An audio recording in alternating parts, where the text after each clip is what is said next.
The next thing is the resistance. A German physicist, George Ohm, in the year 1827, gave a law. According to him, the current flowing through a conductor is directly proportional to the potential difference applied across its ends, providing that the physical conditions like temperature, length, area, etc. remains unchanged.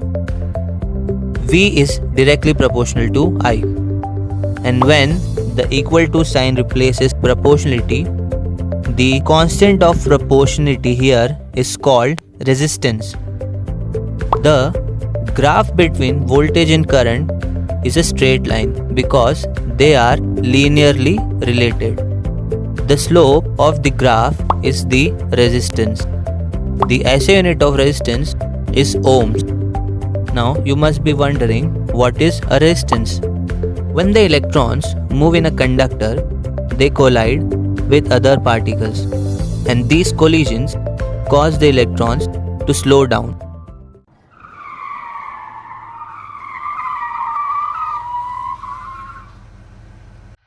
And when they collide, heat is produced.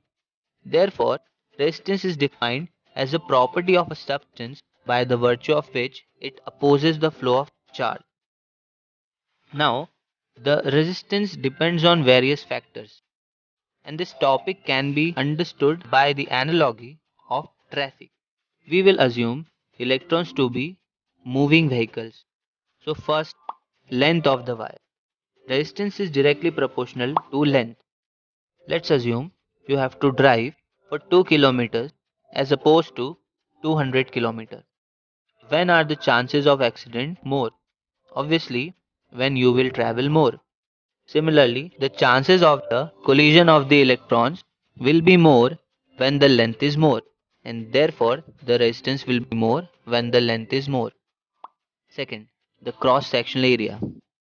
Let's assume you have to travel 2 kilometers but on different roads, one with a width of 10 meter and one with a width of 100 meter.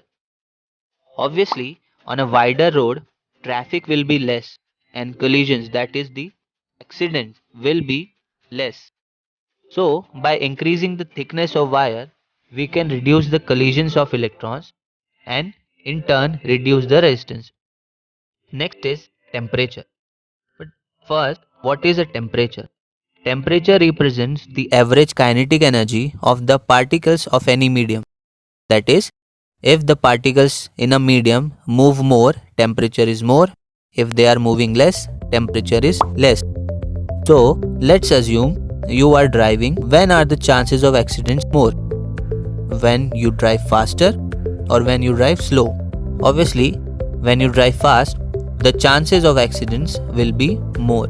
Similarly, when the electrons move with more velocity, they will collide more. Therefore, when we increase the temperature, the velocity increase and the rate of collision also increase. And last is the nature of the conductor. Let's suppose you are driving a scooter against a Formula 1 car. You will not be able to move like that car. Similarly, the nature of various elements is different. Few are good conductors, others are not that good. Because of that, the resistance of some materials is less and the resistance of some materials is more. So, resistance is proportional to L by A. When we replace the proportionality with an equal to sign, rho or resistivity comes as the proportionality constant. Resistivity is defined as the resistance of a wire of unit length and unit area.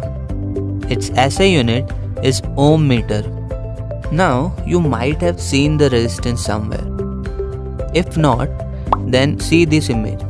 The resistance looks like this. Now, what are these colorful rings? If you go and buy a resistance, then you can check the value of the resistance by the rings. The various colors of the rings represent various values. This is known as the color coding of the resistance. Black is for 0, brown for 1, and so on. This coding can be remembered by various acronyms like Black-brown rods of your gate become very good when given silver color. Or B.B. Roy of Great Britain has a very good wife. The first ring tells you the first number, second ring tells you the second number. The third ring tells you the multiplier in the power of 10. And the last ring is the tolerance ring. Now you must be wondering, what is the resistance of a human body? The resistance of a human body is 5 lakh ohms, and when it is soaked in water, it is 10 kilo ohms. Here is the table of value of current against the effect of that current on your body. A 2 milliampere current will give you a mild shock. 5 milliampere will be painful.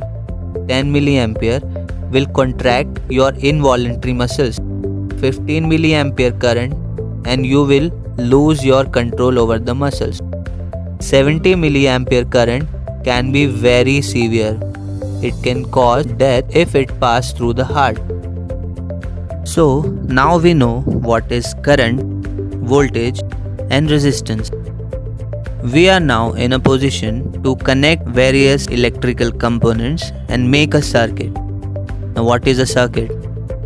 Obviously not this circuit.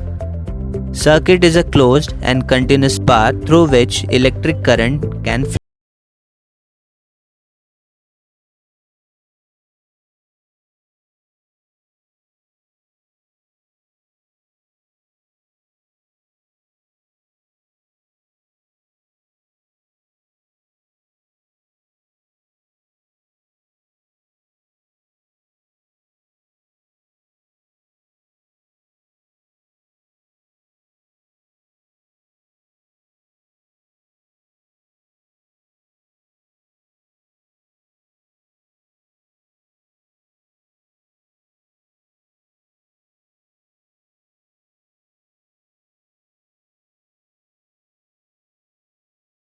Line or a sequence.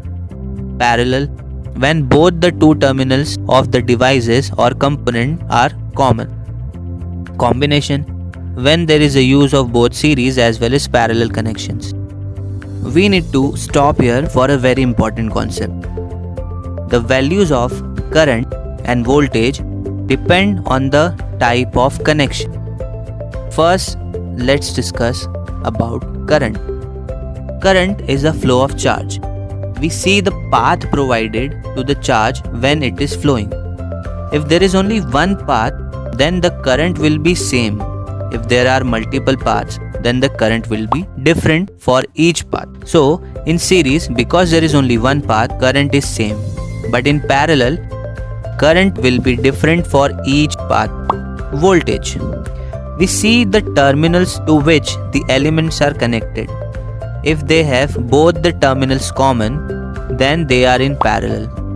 So, voltage will be different for each component in series, but it will be same in parallel as both the terminals are common in parallel connection. Let's discuss about connection of one of the components, that is resistance. Resistances can be thought of as various devices like lamp, bulbs, TV, refrigerator, etc. So these components can be connected in series or in parallel. First, series. As discussed earlier, in series, current will be same across all the resistors and voltage will be different. So if you want to find the equivalent or the total resistance, then we can derive it by using the following method. First, the total voltage will be V1 plus V2 plus V3. Now we know V equal to IR by the Ohm's law. V1 will be equal to IR1, V2 will be IR2 and V3 will be IR. The current is same here because it is a series connection. So when we put the values, we can take the current common and the currents on both sides will cancel each other and we get equivalent resistance equal to R1 plus R2 plus R3. So in a series circuit, the equivalent or net resistance is the sum of all the given resistances. In a parallel combination, the voltage remains same but the current is different. So we can derive the equivalent resistance by using current. Total current will be I1 plus I2 plus I3. And by Ohm's law we know current is equal to V by R. I1 will be V by R1, I2 V by R2 and I3 will be V by R3, as voltage is same in all the three resistors. Voltage can be taken common and cancelled out. So 1 by R equal to 1 by R1 plus 1 by R2 plus 1 by R3 and so on. Now the important thing to remember is this is the value of 1 by R. So in the final answer you need to reverse the value. That is, you need to find the value of R, not 1 by R. It can be written like R equivalent equal to R1 R2 R3 upon R2 R3 plus R1 R3 plus R1 R2. Note, the same thing can be applied to n resistors. Also, you can find by your calculations that the equivalent resistance in the series circuit is always more than any of the individual resistances. But in parallel, the equivalent resistance is less than all the individual resistances. So, by connecting the elements in parallel, we can reduce the overall resistance. So, in summary, in series, the resistance is maximum and in parallel, it is minimum. As we now know that current remains same in series and voltage remains same in parallel, we can now understand how the ammeter and voltmeters are connected in a circuit. Ammeters that measures the current will be connected in series and voltmeter which measures the voltage will be connected in parallel, as the voltage remains same in the parallel circuit. Another important thing, as we connect ammeter in the series circuit, the resistance of ammeter must be very low, otherwise it will stop the current from flowing. And as the voltmeter is connected in parallel, we want that no current should pass through the voltmeter. So the resistance of voltmeter must be very high.